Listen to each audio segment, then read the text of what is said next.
i denne her måned, der har vi kampagne på Skyline-maskinen. Jeg vil vise jer lidt om Skyline og hvad jeg synes, I skal demonstrere for kunderne. Vi har 500 kroner i rabat på maskinen, og vi har det store forlængerbord, som er med maskinen, når man får det. Så det er faktisk et rigtig, rigtig godt tilbud.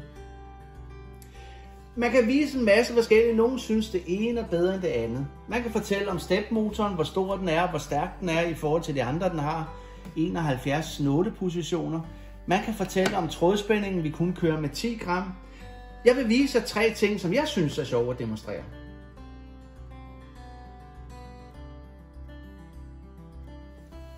På denne her maskine har vi forskellige trykfødder med. Jeg tager en trykfod, og det er den, der hedder M.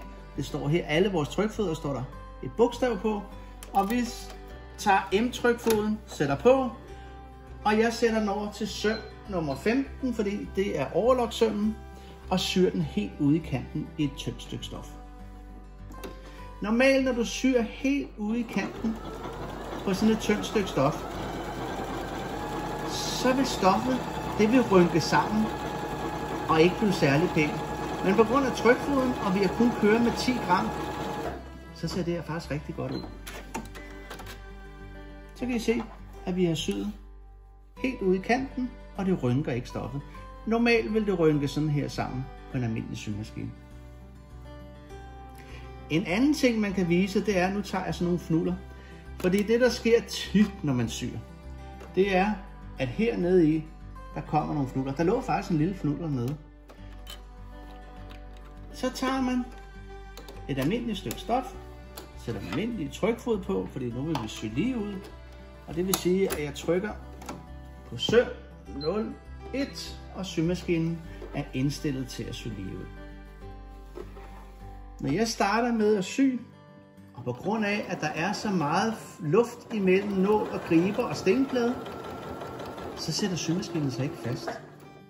Det der sker, det er, at den trækker alle trådene op, og de ligger her omme bagi, uden at der sker, at det sætter sig fast eller noget som helst. Det er også betydning, at nu kan vi sy med tygtråd i overtråd og i undertråd, når vi skal sy jeansbukser, sådan så det ser professionelt ud. Jeansbukser. Her har jeg 12 lag jeans. Jeg rører ikke ved noget med maskinen. Jeg sætter bare ind under og syr. Og det er kun en almindelig universal 80-nål, og den syr perfekt, selvom det er 12 lag kobberstof. Det er en bumstærk maskine, det her. Til en rigtig god pris, og nu her, når vi har kampagne, det er en storsælger. Vis den til kunden. Lav nogle stofprøver, så folk bliver inspireret. Det er en rigtig god ting.